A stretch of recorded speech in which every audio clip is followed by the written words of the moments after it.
Olá, pessoas e políticas, mais uma vez com vocês. Muito obrigado pela audiência, muito obrigado por esse carinho todo que eu venho recebendo de vocês. Vocês é a razão de nós estarmos aqui para bater esse papo com vocês. E hoje o nosso programa está trazendo uma pessoa que eu tenho um carinho, uma admiração muito forte. O trabalho dele é exemplar, vem atuando com muita presteza. Eu estou falando do conselheiro tutelar, meu amigo Agnes Dalzini. Essa pessoa está frequentemente na Câmara Municipal de Petrópolis, reivindicando pela criança, pelo adolescente, está sempre apoiando em todas as atividades. E a última atividade que ele apoiou foi até mesmo a votação da implantação do segundo Conselho Tutelar, que vai ser implantado para atender aos distritos, segundo, terceiro, quarto e quinto distrito, e vai ficar em Itaipava. Estamos aqui para bater esse papo, conversar o que é o Conselho Tutelar, qual a função desse conselheiro, que importância ele tem, que é muito grande. Eu tenho certeza que vocês vão saber de tudo em relação ao nosso Conselho Tutelar de Petrópolis. Agnes, muito obrigado pela presença, é um prazer estar aqui nesse programa. Esse programa tem essa função de passar para o telespectador tudo o que acontece na nossa Petrópolis. E a tua função é muito importante. Se trata da criança e adolescente, a criança e adolescente que tantas delas não têm um direito, são ceifados seus direitos porque está na mão de pessoas que às vezes não exercem a função de um bom pai, de uma boa mãe, ou é influenciado na rua por delinquentes. E você está aqui para falar um pouco. Me fala de você primeiro, Agnes Dalzini, você conselheiro tutelar. Me fale sobre você. Primeiro eu agradeço a oportunidade, né? A gente sabe Prazer é nosso. E fico muito feliz, primeiro da criação da Comissão da Criança na Câmara, né? A presidência sua lá. A gente também foi uma luta que nós tivemos e fico feliz de estar sendo entrevistado por alguém que é presidente dessa comissão. Isso significa que obrigado. Você tem essa importância e essa meta de proteger a criança lá na Assembleia Pode ter certeza municipal. Que, como presidente da Comissão da Criança e Adolescente, a Câmara Municipal, eu sou o representante de todos os vereadores nesse quesito, está à disposição, né, do Conselho Tutelar, de você como conselheiro e toda a sociedade petropolitana para tratar desse assunto de suma importância. Mas continua a tua apresentação. Mas na verdade, eu sou conselheiro, fui eleito em 2003, fiquei até 2006 como conselheiro. Correto. Primeira vez que eu me candidatei, eu ganhei a eleição, ficando em 5º lugar. Em 2006, infelizmente, eu perdi a eleição, porque sabe que a gente começou a dar um outro vulto ao conselho e as pessoas começaram a conhecer melhor o conselho e aí perdi. Mas tudo bem, né? Deus sabe o que faz. Fiquei um tempo na vara da infância, melhor dizendo, na Fundação Princesa Isabel da Vara da Infância, que é lá na Vara de Infância, né? Que é lá no antigo patronato. Correto. Trabalhei lá um tempo, fiquei com quase um ano e pouco trabalhando lá na Fundação. Depois, em virtude do falecimento de uma conselheira, como eu era o primeiro suplente, eu assumi no finalzinho de 2007, assumi a suplência, né, o exercício da suplência, e em 2009 concorri à eleição do Conselho Tutelar e ganhei novamente, ficando em 5º lugar novamente. Mas graças a Deus, eu sempre falo, né, não é vergonha porque, embora tenha ficado em 5º lugar, eu assim, nunca tive apoio e não gastei mais do que o necessário de mandar um telefonema para pedir os amigos, um papelzinho para lembrar. Disso. Então isso é importante, porque a gente sabe que tem candidatos ao Conselho Tutelar que até ônibus botaram para transportar eleitor. Isso eu fico feliz porque é o reconhecimento. E é uma votação que a pessoa não é obrigada. Então vai lá, ela ter 600 pessoas. 600 pessoas saem de casa, pegam o ônibus porque é distante, para lá votar, isso é um sinal de que a gente é bem quisto. Ô Agnes, você é muito modesto, 4º, 5º lugar, não importa. Não, claro. O que importa é realmente a tua capacidade, eu conheço ela, eu já venho te acompanhando há algum tempo, teu trabalho é excepcional, você não deixa uma criança, um adolescente sem atendimento, você vai na família, dá orientação, e você hoje está aqui exatamente para falar para o nosso telespectador a função do conselheiro tutelar na nossa sociedade. Gil, o conselheiro ele é um protetor, a palavra é protetor, né? O grande foco do conselho tutelar é proteger a criança, proteger a família como um todo. né, fazer com que aquela criança que tem um risco, que tem uma situação de possível risco, ou até mesmo que uma suspeita de violação de direitos, tenha todos os direitos garantidos. Então, o que a gente faz? A gente recebe as denúncias no Conselho Tutelar, toma as providências para buscar aquela família para a gente, chamar aquela família até a gente. Só um parênteses, você falou recebe as denúncias. Como é que chegam essas denúncias? Através de telefone? Das mais diversas formas. Por exemplo, as escolas são obrigadas por lei a comunicar ao conselho em frequência escolar. Então, as escolas têm que comunicar para a gente. Hospitais. Chegou uma criança com suspeita de alguma coisa de risco, machucou, mal explicado. O médico já pergunta, já faz um relatório. E aí também ele manda para a gente, porque é obrigação legal também de comunicar ao conselho. Então, o hospital também caminha para o conselho. Essas informações, se tivesse indício de espancamento... Suspeita, mera suspeita. Pode ter assim uma questão, suspeita pequena, manda pra gente. Entendi. Pecamos pelo excesso, né? Entendi. Porque antes a gente protegia pelo excesso do que depois aconteceu pior. É verdade. E no caso da escola, a diretora, a professora... Geralmente as diretoras têm um funcionário responsável por estar reunindo as questões de falta escolar e outras questões de violência, questões peculiares dentro da escola que possam ser comunicadas ao Conselho Tutelar. E também chegam, a Promotoria de Justiça também recebe denúncias e caminha para a gente apurar. A Promotoria de Justiça. Toda denúncia que, a princípio, envolvendo crianças em risco, que você pode ligar para 127, vai ao MP e a promotora oficia o conselho. Esse telefone que você falou, 127. 127 é o telefone do MP. Tá, né, da Promotoria de Justiça. É geral, qualquer promotoria. Uhum. A pessoa geralmente liga para o 127, faz uma denúncia, vai para o MP e depois vem para a gente apure e a gente oficia a promotora de volta o que foi constatado. E também tem o 125, que é o Conselho Tutelar mesmo, que é o telefone do Conselho. 125, nós conseguimos nós fomos o primeiro Conselho Tutelar no Brasil a instalar 125. Então, hoje podemos chamar o Disque Conselho Tutelar, 125. 125. Né? 125. Qualquer pessoa que sentir que tem um amigo, que tem alguém do lado, viu uma coisa, uma confusão qualquer que agride a criança e adolescente, pode usar o telefone 125. Com certeza. É uma mera suspeita, porque às vezes a suspeita é porque eu não estou dentro da casa para ver. Então, suspeitou, comunica. Se não for procedente, a gente arquiva. Né? É verdade. O conselho não está ali para ficar tirando o filho dos outros, pelo contrário. E muito mais, o conselho não está ali para ficar... Tem gente, às vezes, que tem esse olhar negativo do conselho. Né? Acha que, vou denunciar o conselho tutelar, de repente serei o responsável, porque o conselho tutelar vai lá e vai tomar a criança ou adolescente da mão daqueles pais. Muita gente deixa de denunciar e vai relevando as coisas porque com esse receio.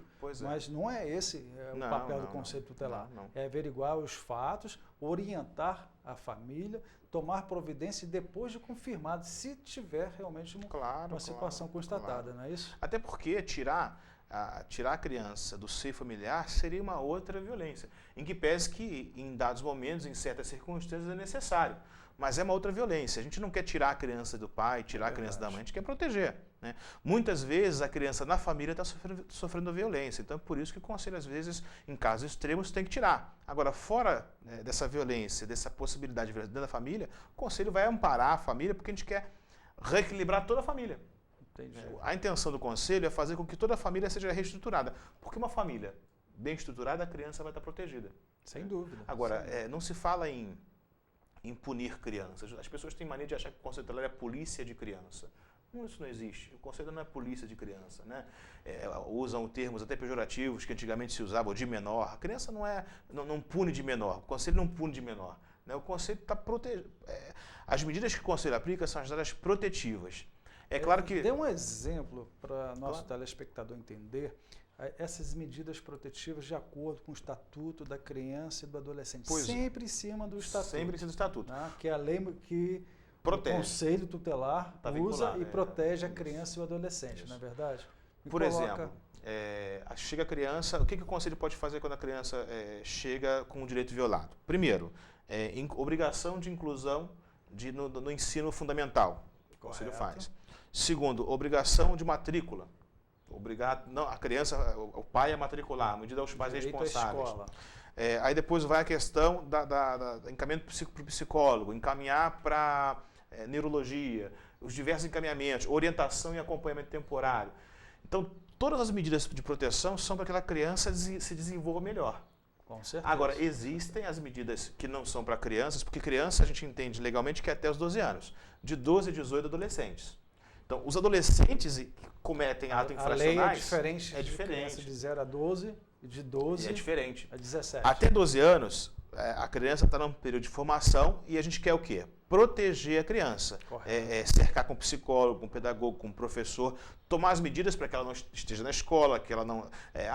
a família passa fome, o conselho vai lá e o conselho tem o poder de requisitar. Correto. O que é requisitar? Determinar legalmente. Então, o conselho determina legalmente que o setor social da prefeitura apoia a família porque está com fome. Encaminha ao CETRAC, que é a Secretaria de Trabalho e Ação de Cidadania, para tomar as devidas providências e dar dignidade àquela família. Já é um direito da criança. Uhum. Só que às vezes quando chega no conselho, esse direito não está sendo suprido. Então o conselho requisita para que se faça cumprir o direito dela, de ter o alimento, de ter a escola, de ter a roupa.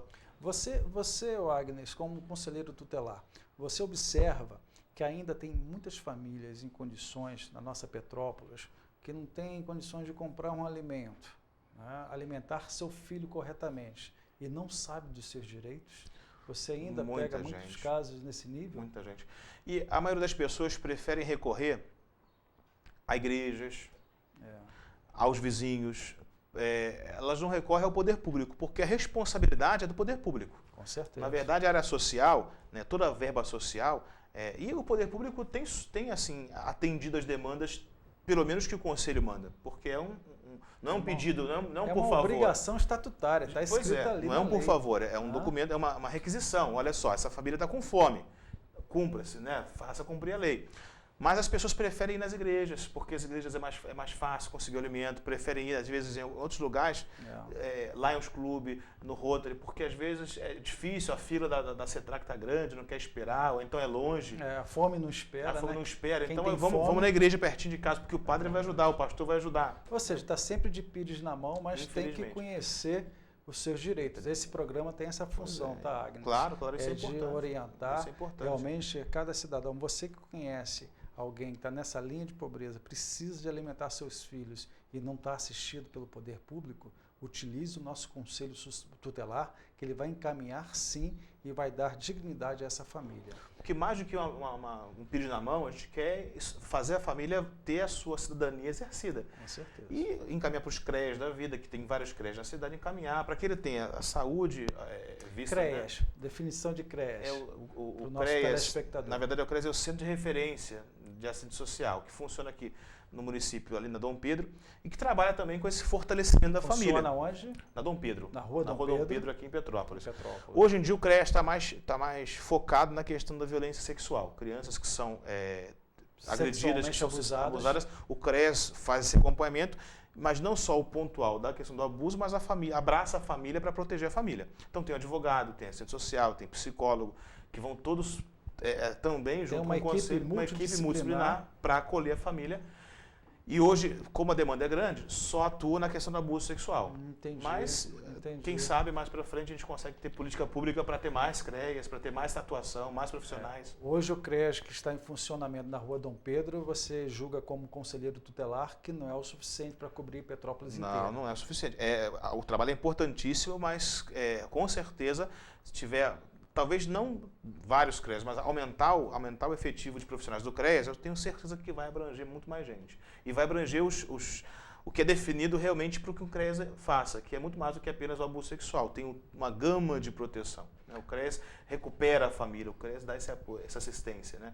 O CRAS é aquele centro de referência nas comunidades, de auxílio social. Mas o CREAS ele tem uma outra dinâmica. O CRAS é, vamos dizer assim, é mais geral. Mais amplo, né? É amplo.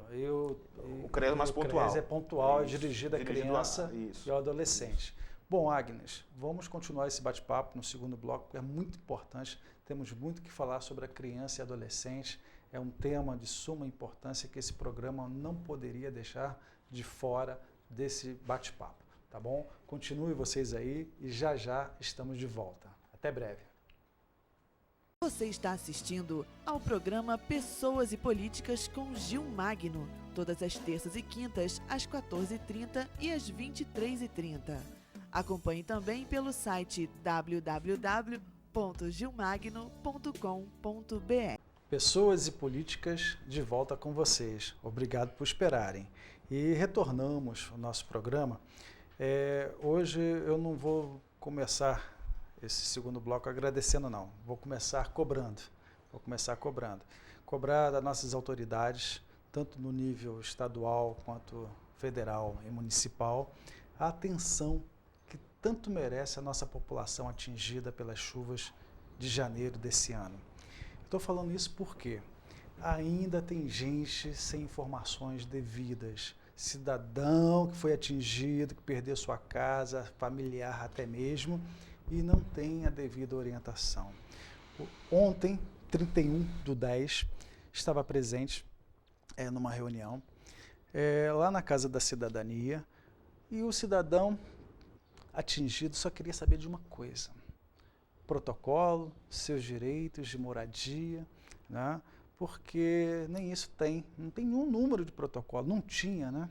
Agradeço aqui, agora sim agradecendo, a Defensoria Pública, aqui a OAB, a Ordem de Advogados, que colocou ali alguns estagiários cobrando e orientando o cidadão nos seus direitos, indo na Casa Civil, entrando com protocolo, solicitando o número do processo. E é assim que se dá cidadania a essas pessoas que foram duramente atingidas. E nós, da Câmara Municipal de Petrópolis, vamos promover no dia 8 de novembro, às 13h30, na nossa casa, no Palácio Amarelo, uma audiência com todas as autoridades responsáveis, ou que deveriam ser responsáveis, pelas situações de vocês atingidos, né, para nós cobrarmos ali, não ser um blá blá blá de autoridades, mas ter definições, melhor dizendo. Vamos cobrar ali onde estão esses terrenos, projeto, o andamento dessas obras, cronograma de obras, início e término dessas obras, para dar chave para quem precisa de uma chave de uma residência digna num local seguro. Então, nós, nessa audiência, vamos estar cobrando isso. Dragagem do rio. Quem está vendo essas chuvas de outubro, né, agora entrando em novembro, já está preocupado. Quem estava na área, quem sofreu, fica muito mais preocupado. Saber que botão de pânico podemos acionar, para onde correr, para onde ir se acontecer uma inundação, né? Para não acontecer o que aconteceu nesse verão de 2011. Bom, temos muitos para perguntar, muita coisa mesmo para questionar, e as autoridades têm que dar essa resposta a vocês, moradores de Itaipava, a vocês, moradores de Petrópolis, porque Deus não escolhe aonde vai colocar a chuva e qual vai ser essa intensidade. Então, vamos nos prevenir, vamos participar dessa audiência. Bom, e vamos continuar agora nosso bate-papo com Agnes Dalzini, nosso querido conselheiro tutelar. Ele está aqui explicando para todos nós a função desse importante órgão, está vinculado ao governo e atua na proteção da criança e do adolescente. Agnes, eu vou retomar a conversa aqui contigo para você explicar um pouco para a gente quantos conselheiros existem no nosso distrito, porque até então Petrópolis tinha 5 conselheiros para atender Petrópolis inteira. E nós brigamos e acabamos de aprovar um projeto de lei criando um conselho tutelar para atender as regiões dos distritos, né? Ali terão mais 5 conselheiros, porque você, como conselheiro tutelar, pode nos falar dos números, quantos casos tem, e às vezes um abuso sempre um abuso contra a criança e o adolescente não pode esperar, tem que ter um atendimento imediato. Você não pode deixar nem acontecer o ato, que dirá o segundo ato, né? Então você tem que ser imediato nas ações, por isso a necessidade desse segundo conselho tutelar que eu defendo. Você pensa dessa mesma forma? Claro, claro. É sim, fundamental essa iniciativa de toda a sociedade, com a Câmara de Vereadores, que realmente entendeu a necessidade de um segundo conselho tutelar. Hoje nós somos 5 para atender o município que, se eu sair daqui para chegar até a Poço dos Coqueiros, demora aproximadamente 1h30 para chegar até certos pontos. Então, perco uma manhã inteira para uma denúncia, enquanto nas proximidades eu faria 3 ou 4. Então, assim, hoje 5 conselheiros não dão conta do município.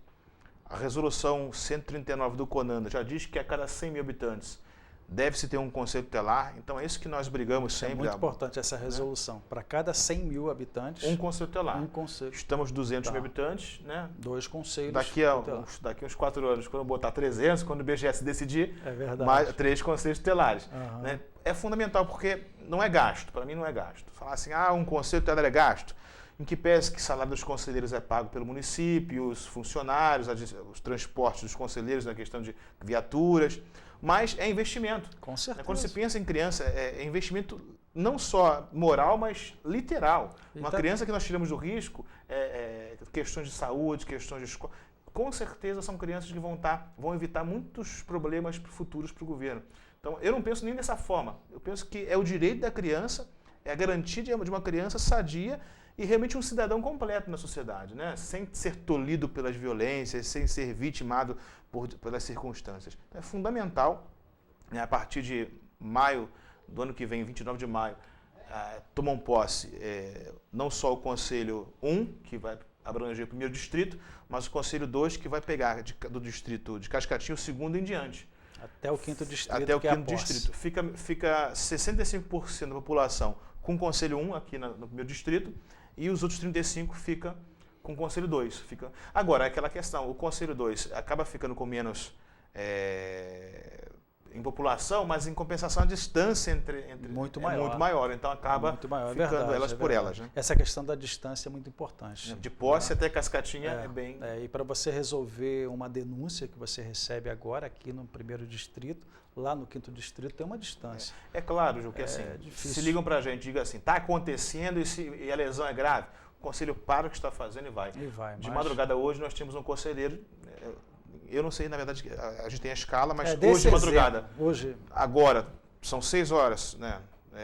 A hora que for, vai ter um conselheiro que você vai ligar para o celular de plantão, né? Correto. São 10 horas da noite. E vai ter que ir, vai ter que resolver. 1 da madrugada, ligou para o plantão, o conselheiro vai sair de sua residência, vai chamar o motorista e vai até o local para resolver. Então, situações de risco iminente, a gente tem que ir na hora e verificar. Agora, é claro que tem muita denúncia que chega para a gente que a gente não dá conta. Amanhã mesmo, por exemplo, toda terça, hoje, ao final do dia, eu tenho que ver aí toda a minha gama de denúncias para fazer. São quase 15 visitas, cada terça e quinta eu tenho que fazer 15 a cada terça, 15 a cada quinta, porque são os meus dias que eu fico na rua. Porque também não fico só no gabinete, eu não fico só no conselho. Eu tenho segunda, quarta e sexta, eu, no caso, fico dentro da minha sala, atendendo as pessoas que vêm até... Porque não tem também só aqueles que são chamados, tem aqueles que vêm pedir ajuda. Lógico. E assim, felizmente são muitas pessoas que nós atendemos, mas humanamente impossível conseguir atender com total qualidade 15 pessoas por dia. E é a média de atendimento que nós chegamos a atender. É grande, 15 famílias por dia. Então, assim... Para dar assistência, para poder dar as informações devidas. Parar. Dar um auxílio doença, porque às vezes é um caso de doença dentro da família. De orientar, de encaminhar. Você precisa orientar, encaminhar. E às vezes é negado, Gil. E às vezes a pessoa chega lá, olha, eu fui no INSS e me negaram o auxílio. Aí você tem que mandar um documento para brigar, você vai atender porque é lei, tem que atender. Então, é se indispor, é brigar com terceiros em função da criança. Aproveito o nosso espaço aqui, Agnes, para avisar o cidadão que qualquer cidadão que conhecer um caso desse, que dependa de uma assistência na saúde, num remédio, numa alimentação, o Conselho Tutelar está ali para orientar também. Né? Agora, deixa eu perguntar a você, Agnes, em relação, o que é necessário para ser um conselheiro tutelar? Quais são as qualificações exigidas pelo Estatuto, pelo regimento do Conselho Tutelar? Gil, a primeira coisa importantíssima é ter um amor muito grande pela causa. É verdade. Né? Sem isso, desista, não candidate, não queira concorrer, porque se você não tiver, não vai ser pelo salário que você vai entrar com certeza. Posso te dizer de cadeira, né? E sim pelo amor que você tem à causa. Né? É e digo, depois dessa questão moral, que é o amor... É até próximo de um voluntário, né? Ser conselheiro tutelar é próximo de ser um voluntário da causa da criança e adolescente. É assim, tem que ter doação mesmo, porque nós trabalhamos, o conselheiro trabalha 56 horas por semana. Né? 8 horas diárias e um dia por semana é o plantão de 24 horas. Então eu fico às 8 horas na sede e saio das 7 com o celular de plantão e fico até 9 horas do dia seguinte com o celular. E se tocar 10 vezes e tiver que sair 10 vezes, eu tenho que sair 10 vezes. Não tem essa. Ô Agnes, teremos eleições no dia 12 de fevereiro. Né? As eleições que definirão quais serão os próximos 5 conselheiros para atender ao primeiro distrito e os outros 5 para atender aos demais distritos, 2º, 3º, 4º e 5º distrito. Sempre dia 12 de fevereiro. O funcionamento dessa eleição, como é que é? Né? Quem é que vota? Todos nós podemos votar? Na verdade, eu até como cidadão posso informar, mas assim, qualquer eleitor vota. E até estamos em prazo de candidatos. Então, de inscrição para candidatos. Então, quem quiser ser conselheiro tutelar, tiver amor e também tiver outras coisas. Ensino médio, experiência de 3 anos com criança. Ensino médio completo, idoneidade moral. Então, tem que ter várias certidões negativas, criminal, civil e outras mais. E aí você pode procurar o CMDCA, que é o órgão que organiza as eleições, que é o Conselho Municipal dos Direitos da Criança e do Adolescente. Fica na Prefeitura de Barbosa, 191, telefone 2246-1508. Falar com o presidente de lá. Os interessados que queiram concorrer. Perfeito. Agora, para votar, qualquer eleitor do município pode votar. Basta levar o título de eleitor na sua zona eleitoral, na sua sessão eleitoral. E você vai ter o direito a voto. Vai estar indicado ali no jornal, os meios de comunicação. Vai informar ali os locais de votação. Porque reduz-se um pouquinho, por exemplo, em Itaipava não vai ser tantos polos, vão reduzir, vão concentrar em alguns lugares. Nas escolas municipais geralmente se concentra, então você não vai no seu local de votação geralmente, você vai ter que ver, quem vota, por exemplo, quem vota na escola Celina Chechner, vai ter que votar aqui embaixo no Parque de Exposição. Então talvez um reúna, concentra, né? Então, qualquer eleitor, é bom que se leve a identidade para evitar fraude, né? Então, leve a identidade junto com o título do eleitor, que vai ser cobrado algum documento com foto para demonstrar que a pessoa é aquela mesma. É verdade. Para não evitar qualquer tipo de fraude. E aí, de 9 até as 5, se não me engano, pelo que o edital prevê, eu estava lendo o edital, e ele diz que de 9 até as 5 você vai poder votar à vontade. De 9 às 17, no dia 12 de fevereiro. Só pode votar em um candidato. Não é verdade? E aí vão ser eleitos... Você recebe uma cédula? Eu acho que dessa vez vai ser, pelo que eu fiquei sabendo, dessa vez vai ser urna eletrônica. Eletrônica? Maravilha. Melhor ainda porque evita qualquer tipo de fraude, qualquer tipo de... não em relação à comissão, é claro que a lisura da comissão e dos membros do Conselho Municipal é a máxima. São membros paritários, né? O governo municipal junto com a sociedade civil que organiza essa eleição. Então, e fiscalizados pelo Ministério Público. Então, a lisura, claro que tem que ser grande. Demonstrada. Mas, às vezes, a gente sabe que tem pessoas que vão querer votar 2 vezes. E você falou, gente aí que usam um aparelhamento aí político, né? Tem determinados políticos que, ao invés de defender a criança e o adolescente, fica legislando em causa própria. Tantas coisas que a gente vê por aí, né? Infelizmente a eleição do Conselho se tornou, graças à visibilidade que nós demos ao órgão, se tornou um pouco mais disputada. Mas, infelizmente, não é disputada por aquelas pessoas que têm amor à causa. Muitos querem disputar porque acham que o salário é bom. Coitado, né? Um dia ele vai ver que não é se ganhar. Acham que o salário é bom e, mais ainda, acham que a coisa é realmente uma política e não é. É trabalho duro. Eu sei como é que é, Agnes. Agnes, deixa eu dar uma informação aqui, nosso telespectador, já que tem nossos 30 segundos faltando. Você, quem está nos assistindo agora, né, Agnes? Pode contribuir com a nossa criança, com o nosso adolescente. Basta votar no dia 12 de fevereiro, saia de casa, vote, escolha um bom candidato, alguém que tenha um perfil correto, que ame essa função, porque tem que amar, conforme o Agnes falou, e ele, eu tenho certeza absoluta que cumpre esse papel como conselheiro, e faça uma boa escolha para cuidar da nossa criança e adolescente. Tem que ter pessoas competentes, pessoas que realmente vão zelar por eles. E, Agnes, considerações finais, nosso tempo está acabando. Eu agradeço a todos pela atenção e ao vereador Gil Magno, nosso amigo presidente da Comissão da Criança, né, pela possibilidade de estar aqui junto. E digo mais, né, a gente precisa de muita gente que ame essa causa. Então, tem prazo, até o dia 17 de novembro as inscrições estão abertas. Então, vá lá, se candidate. Você que tem amor pela causa e quer se doar nessa proteção, eu amo o que eu faço, né, e acho que você vai gostar se você se dedicar a ser um conselheiro tutelar. Vá lá, se inscreva. Maravilha, Agnes. Acho importante. Muito obrigado pela tua presença, Agnes, e a vocês, telespectadores. Tenho certeza que vocês entenderam perfeitamente o que é o Conselho Tutelar hoje. E aquela nossa frase. Vamos terminar como sempre, mente quieta, espinha ereta, coração tranquilo e que Deus abençoe a todos vocês. Forte abraço.